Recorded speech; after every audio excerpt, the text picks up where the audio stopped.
want to get just a tone that you're going to be working with in the beginning. This is a preset, by the way. I haven't really touched it that much. I think I brought down the gain just a notch because it was a little bit too much. And I want to play it for you very quickly to see what type of tone we're working with here. I have a Les Paul standard, a Gibson Les Paul standard that I'm using to record this guitar track. And this is what it sounds like. Very dry, meaning that it doesn't have any reverb or any delay or anything. And I want to record some ideas down very quickly. I really want to see what type of track I'm going to be writing here. What type of rock track am I writing? Am I going for something very aggressive? Am I going for something a little bit more feel good?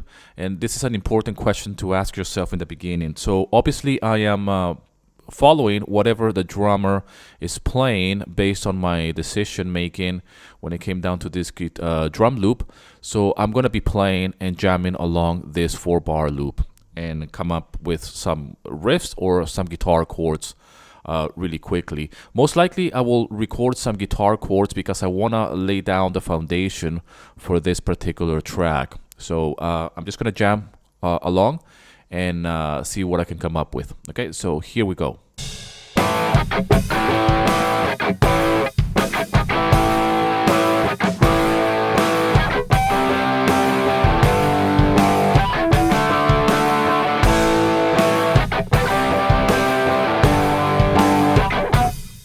Let's say I want to play something like that. Okay, so let's lay down this track very quickly.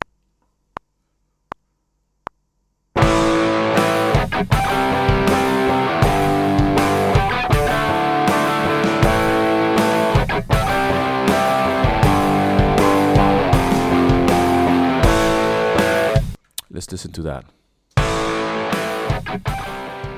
So I have my 2 overdubs, and here's the first thing that we're going to be doing here very quickly. Naming this guitar, but I want to get as close as possible to the final product, even at this stage, which is very, very early stages of the writing process.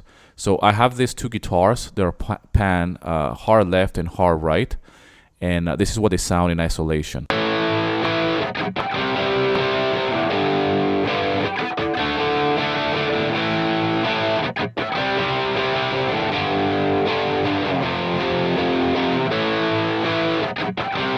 Make sure at this point in time that you are playing your rhythm.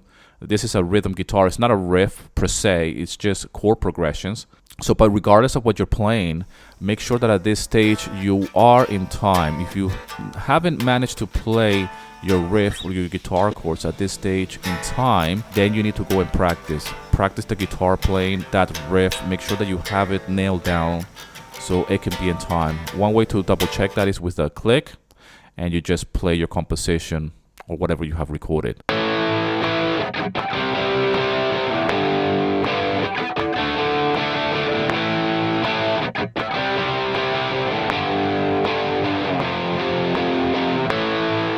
Another thing that you can check as well is with your drummer. Obviously the drum is quite solid, so play it against the drum and make sure that it's in time.